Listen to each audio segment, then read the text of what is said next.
Hello, and thank you for listening to this episode of the Moore's October Rants. Today's episode is going to be titled Believing the Hate. As we grow older and interact with more people, our social circles naturally expand. With this growth comes the inevitability of encountering conversations where someone expresses their dislike or disdain for another person. These exchanges are often drenched in negativity, carrying the weight of strong emotions and harsh opinions. It's all too easy to get caught up in the current of these feelings, especially when the person speaking seems confident and passionate about their grievances. But this raises an important question. What happens when we begin to dislike someone we've never even met, based solely on someone else's perspective? This phenomenon is more common than we'd like to admit. Sometimes, without even realizing it, we internalize and believe the negative things we hear about others, even if we lack first-hand knowledge of the person being criticized. It's a slippery slope, allowing someone else's narrative, with all its biases and potential exaggerations, to shape our own feelings and opinions. When this happens, we need to pause and ask ourselves, is it truly fair to form an opinion about someone based purely on hearsay? When people dislike someone, they seldom provide a balanced account. Their stories are typically one-sided, fixated on flaws, perceived wrongdoings, or outright fabrications. Rarely do they include the person's positive qualities, achievements, or context for their actions. After all, when someone is venting or trying to rally others to their side, their goal isn't to paint a nuanced picture. They want validation, agreement, and support. This creates a skewed portrayal, and if we rely solely on such accounts, we risk forming a distorted view of the person in question. This is precisely why I make it a point to avoid forming opinions about someone based solely on what others say about them, especially their detractors. Let's be honest, negativity is contagious. People have a tendency to amplify the worst aspects of a person they dislike, often embellishing their stories to make them more compelling. It's human nature to want others to see things from our perspective, and sadly, this often involves painting the subject of our criticism in the worst possible light. What's even more concerning is how easily these negative opinions spread within social groups. It's not uncommon for a single person's dislike for someone to ripple through their entire circle of friends, creating a domino effect of unexamined judgment.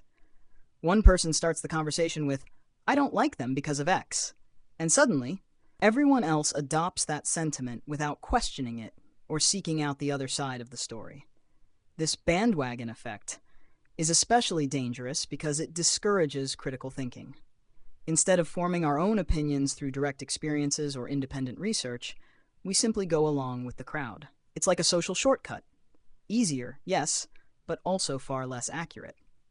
This isn't just limited to friends or acquaintances. Even complete strangers can influence our opinions in this way.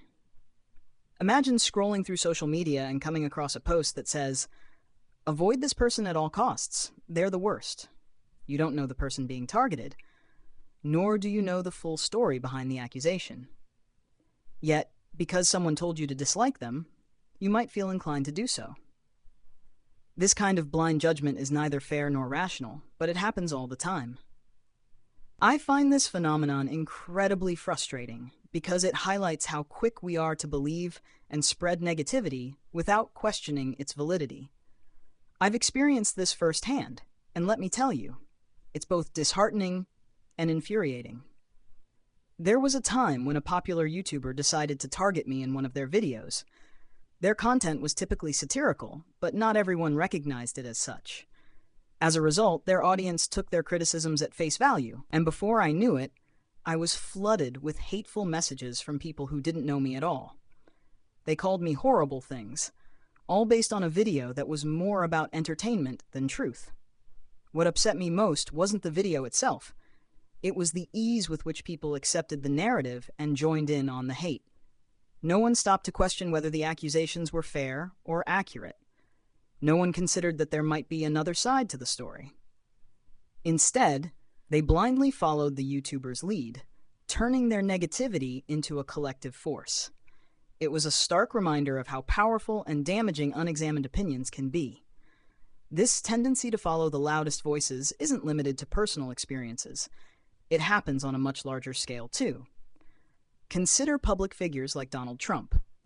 Whether you admire him or despise him, it's undeniable that much of the discourse surrounding him is influenced by what others say. People form strong opinions about him based on secondhand information, often without doing their own research or engaging critically with the facts. This isn't to say you have to like him or agree with his actions, but shouldn't our opinions be rooted in our own understanding rather than the echo chamber of popular opinion? Blind hatred is a waste of energy. I've talked about this before, both in conversations and in my own content. Hatred doesn't solve problems. It only perpetuates negativity. If anything, it distracts us from addressing real issues and finding solutions. Understanding, on the other hand, has the power to bridge divides and create meaningful change. When we take the time to approach people and situations with an open mind, we can break free from the cycle of negativity and judgment. I'm not under any illusions that this rant will single-handedly change how people behave. Some will continue to adopt the opinions of others without question, while others might pause and reconsider their approach. My goal isn't to control anyone's behavior, but to encourage self-awareness. It's a call to action. Think critically, ask questions, and refuse to let someone else's bias dictate your view of the world or the people in it. Anyways, thank you for listening to this episode of the Moore's October Rants. Signing out. Have a good one, guys. Goodbye for now.